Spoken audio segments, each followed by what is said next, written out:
Today, we have Katie DavisCourt, and she works at Rebel News, which is a super hot news station right now. They're on the ground everywhere, all over the world, and they're blowing it up, man. They're super popular. This girl has 100,000 followers on Twitter, just in case you didn't know. So we kind of fangirled when we saw her here because I've been watching her overseas, and I was like, we got to get her on. I need to know what she's doing next. Yes, thanks for having me. I'm so excited to be here. I can't believe I met such great people just walking in to this great event. You know, that's what's probably cool for you is because you're going into a lot of heated and contested type interviews, things like that, where as Rebel News, probably not their biggest fan, and they're probably not your biggest fan. Right. So you come into a place like this, and it's a lot more conservative-centric. Oh, it's so great. Yeah, so I got started. I'm from Seattle, and I started citizen journaling in 2018, grew my own platform when the riots started. So what he's talking about is I predominantly film on Antifa. That's where I really got my start, documenting the takeover of the modern-day brown shirts.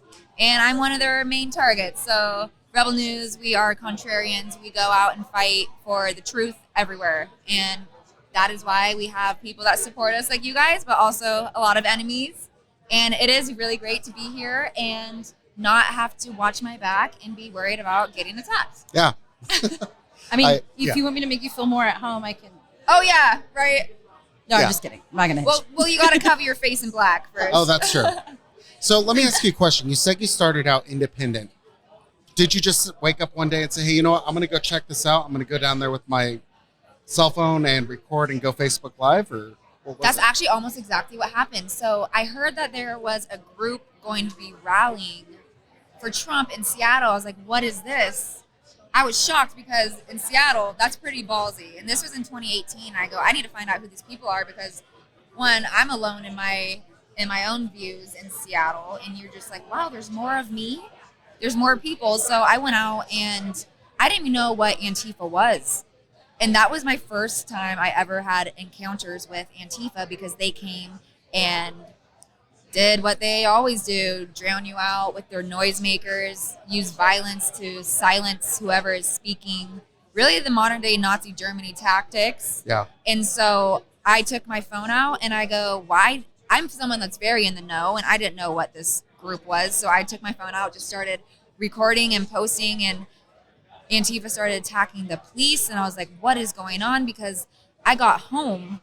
This is where I got started. I got home and I saw on our local news channels were posting videos of the police attacking Antifa.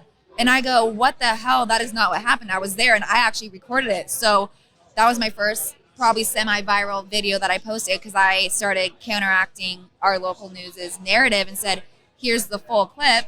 Antifa attacked our police first. Mm-hmm. And so then it became kind of addicting, fighting back against our local news, and I just kept doing it and built my platform.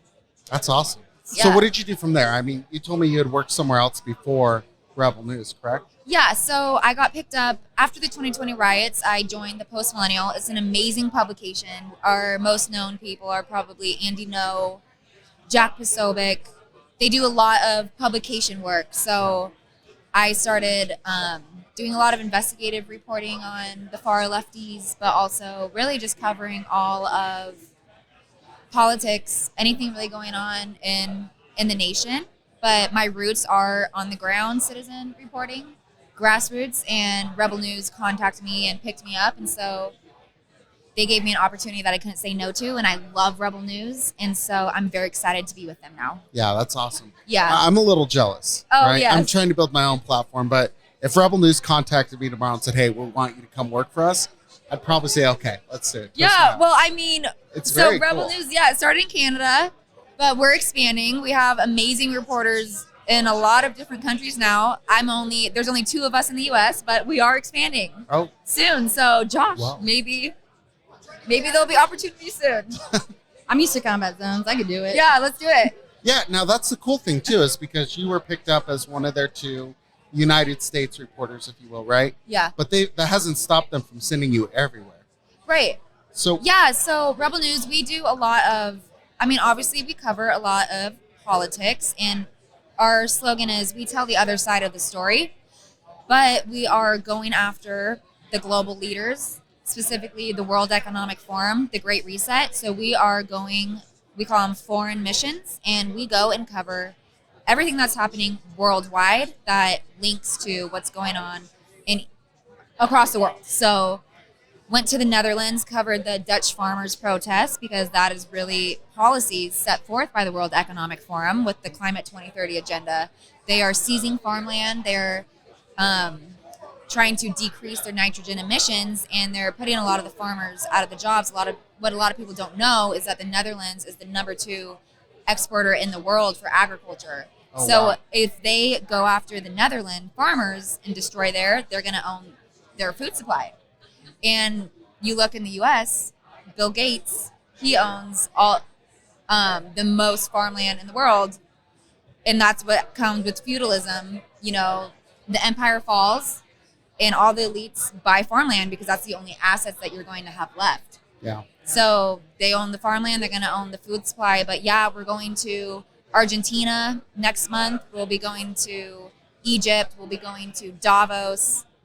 We're going to be covering all, and we're going to be going after the global leaders. That's amazing. I love it. Thank you. I saw Aviz Yemeni. Yeah. And he went to Davos, and he had some killer videos. And that's what got me hooked on Rebel News, actually, was when he Awesome. went after the New York Times Yes. in front of him about how they were solicited there by the World Economic Forum. But I was just like, wow, these people are banging. And so I started following, and I saw you in the Netherlands. And then you showed up here to the event. I'm like, oh, I know her. Yeah, you're like Rebel News. I was like, I know her. Yeah. We have to go hang out with her. So I'm really glad we got her on the show because she rocks. And I'm super excited to see her go to Egypt because that place is actually pretty cool, even though you're going to go into hostile territory. Right, I know.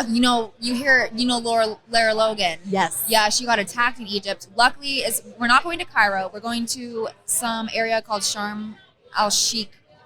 Probably totally butchered that name. But it's on the Red Sea. It's known to be more of a tourist area. Oh, good. I think we have security. I'm not 100% sure, but it's not just me going by my lonesome. I'll be with a team of Rebel News. So we're in it together. We're going to expose some of the world leaders that are there, hopefully get some great shots and bring it back to everyone. That's awesome. Let me ask you a question. What has been your favorite story to cover? And I guess not from I guess in 2 different ways, right? And it's probably going to be different answers. Yeah. Or maybe the same. What's been your favorite story to cover that you're like, oh my gosh, I can't believe I'm witnessing this happening? And then what has been your favorite story to cover as far as, goodness, I actually forgot the other way that I was going to ask that, but.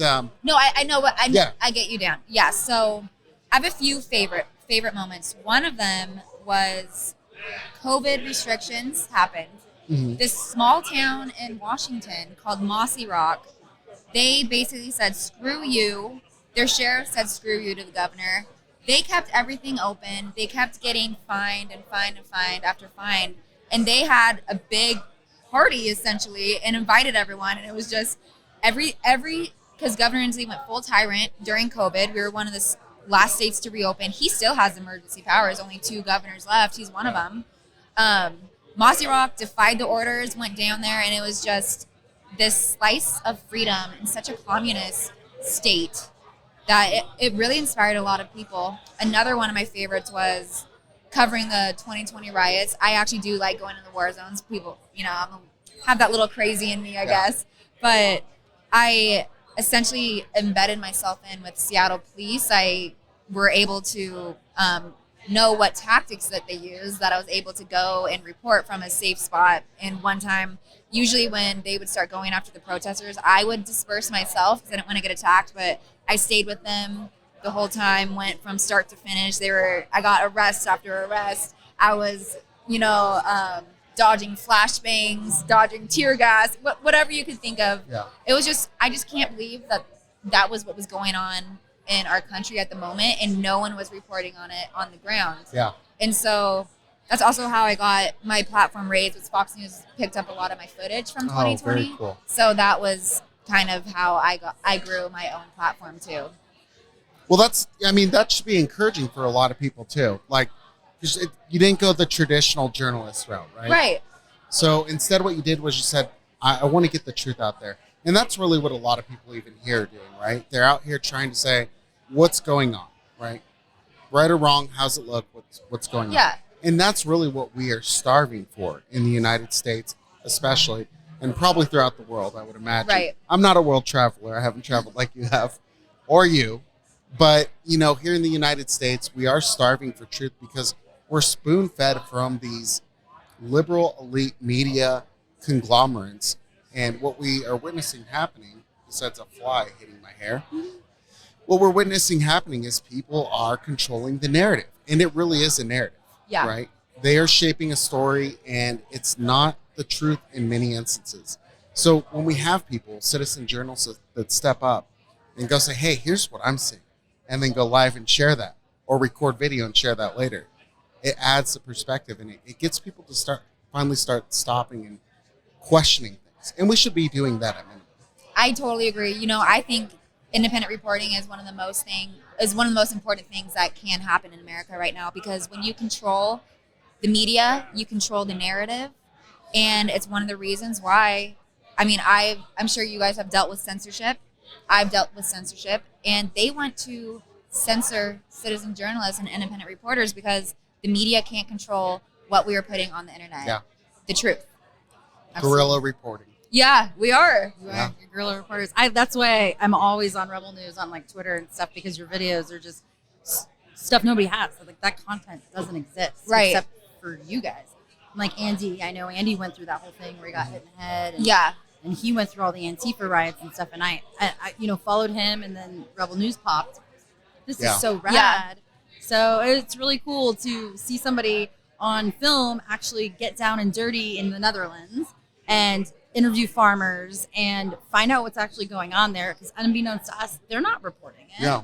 No, yeah. And So- you know what was so interesting about the Netherlands is their media is so corrupted too. And their media, instead of reporting on the farmers, they were reporting on Rebel News being in the Netherlands. So everything that came out was just Rebel News in the Netherlands or any other independent group that was there, but nothing about the farmers uprising against their government, which they told us all is the start of their civil war. You think that a media would report on essentially a civil war about to start. Yeah. You would think. Yeah. You know, I have a question. I was going to say something, but I'm actually going to ask a question of it first. Okay. Has there ever been a story, and if so, what is it, of a time you were contacted and said, we're going to send you to this situation, and you didn't know otherwise that it existed? And I can give you an example if you're like, what are you talking about, Josh? I'll Give me you an example. So Rebel News, many years ago, they sent one of their reporters that they used to have working for them to Africa, South Africa. Yeah. And they reported on the murders of white people Yes. that were happening.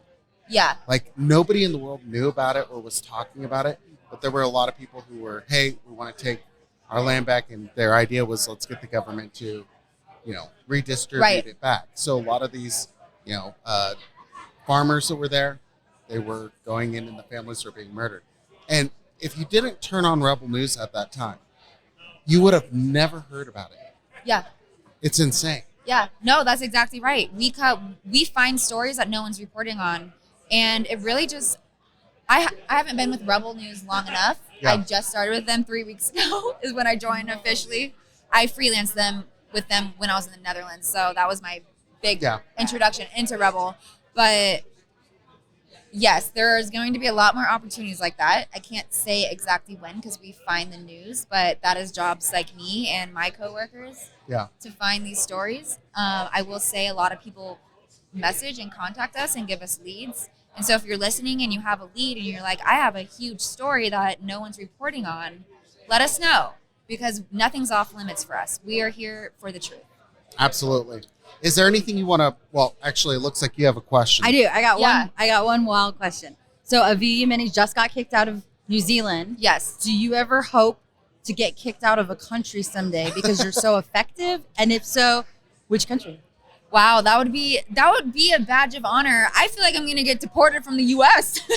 where we're at right now, but no, that's very interesting. It was him. So what happened? What she's talking about is our Australian reporter Avi Yemeni and his partner Rakshan, they were banned from entering New Zealand to report on a freedom protest because Avi Yemeni is hands down, single-handedly, along with Rakshan, exposed what was going on in Australia. If you did not watch Avi and Rebel News in 2020 reporting on Australia, you would have had no idea what their lockdowns were like. You would have had no idea that they weren't allowed to work, that they were getting arrested just for being outside. It was, I don't know, it's still shocked. Like, it's hard to say words because it's so shocking, but they decided to go report in New Zealand. Avi was permanently barred from going, and it was a conspiracy between the government and the police to ban them because there's nothing legal binding to why they were banned. So I don't know, maybe where would I want to get banned from? I don't know, like, no, honestly, nowhere, because it'd be sucky not to go, but I think you're right. I think you I don't called it. know. You're going to get banned from the United States. You're going to be like, go back to Canada. You're going to be like, but I'm an American. exactly. It's gonna be like that one. What's his name? He's super famous and he's hiding out right now. He's a journalist. WikiLeaks. Oh, Julian Assange. Yes, like that. You're going to be in an embassy in a country. Exactly. I'm gonna have to be in hiding in a different country. Oh my gosh, he Come was there back for to like the U.S. 5 years, 6 years, wasn't he? Yeah. Oh my goodness. Yeah. Yeah, absolutely. Well, if people want to follow your work, other than going to Rebel News, is there a social media handle? And which social media or anything like that? Yeah, that thank want you. to You promote? can follow me personally at Katie DavisCourt, KatieDavisCourt, all one word, on all social media. I'm the only Katie DavisCourt that I know of in the United States, maybe in the world. So you can find me on all platforms there, and then you can support Rebel News at Rebel News or Rebel News USA. We're on all platforms too. Awesome. Thank you so much for joining us. Yes. We look forward to following more of your work. And at some point, I'm going to contact you again and we'll have Good. you on if that's cool. I would love to. I love you guys. I'm so glad I met you guys. Awesome. Well, thank you so much. Thanks and for having have me. fun. Bye, guys.